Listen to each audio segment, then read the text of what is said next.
Samantala, ininspeksyon ni Pangulong Ferdinand R. Marcos Jr. ang nasirang navigational gate sa Navotas City na nagpalala sa baha hanggang sa karatig na syudad. Yan ang sentro ng balita ni Harley Valbuena.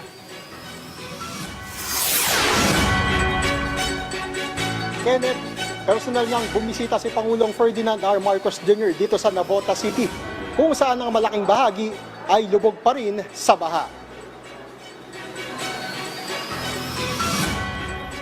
Personal na kinamusta ni Pangulong Ferdinand R. Marcos Jr. ang kalagayan ng mga lumikas sa Tanza National High School sa Navotas sa harap ng mataas pa ring baha sa lugar. Inalam ng Pangulo ang kanilang mga pangangailangan. Kasunod nito ay hinatiran sila ng tulong mula sa Department of Social Welfare and Development. Kabilang sa mga ipinamahagi ay family food packs, hygiene kits at sleeping kits. Ang ilang evacuee, labis ang pasasalamat sa pagdating ng Pangulo, lalo na't karamihan sa kanila ay mag-iisang linggo nang nasa evacuation center dahil hindi pa rin umuhupa ang baha.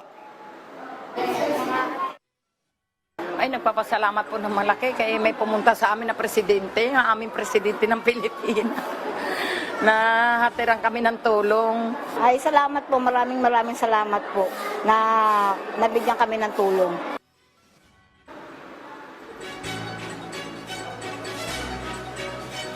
Ayon sa DSWD, 162 na pamilya o 538 na individual ang nananatili sa Tanza National High School.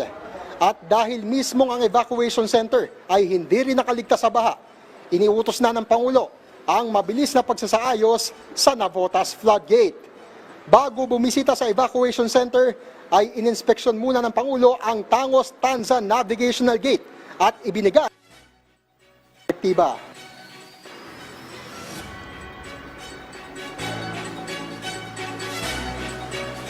Kenneth,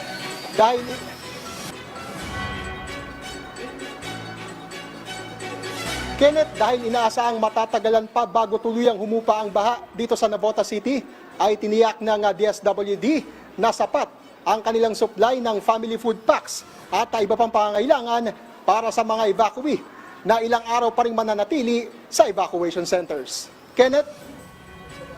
Maraming salamat, Harley Valbuena.